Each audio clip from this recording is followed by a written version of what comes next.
আবার একটি নতুন রেসিপি নিয়ে আপনাদের পাশে চলে এলাম। পটল, আলু, টমেটো আর ছোট তেতো বেগুন দিয়ে রেসিপিটি শুরু থেকে শেষ পর্যন্ত দেখবেন।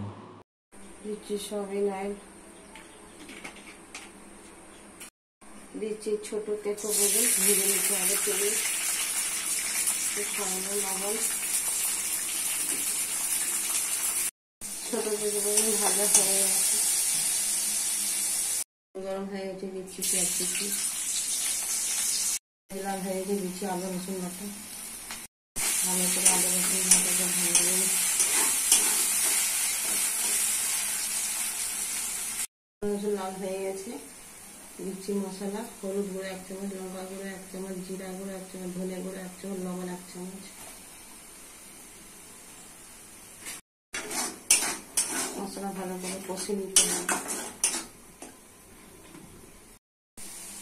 মশলা কষা হয়ে গেছে, দিচ্ছি আলু,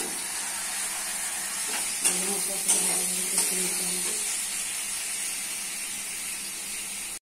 আলু কষা হয়ে গেছে, নিচে টমেটো কুচি, টমেটো আলুটা ভালো করে কষে নিতে হবে।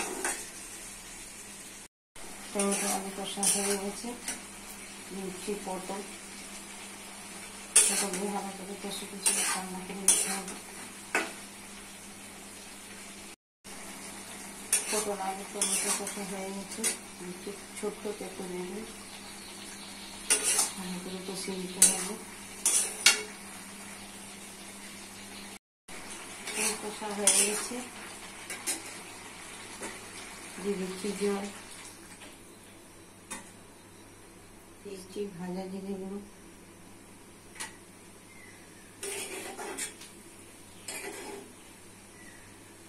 হয়ে গেলে নাম করে দেখাচ্ছি। রেসিপিটি রেডি হয়ে গেছে। কত সুন্দর, কত কালারফুল, কত টেস্টি। বাড়িতে করে খাবেন, পরিবারকে করে খাবেন। সাবস্ক্রাইব করবেন, সঙ্গে থাকবেন, পাশে থাকবেন।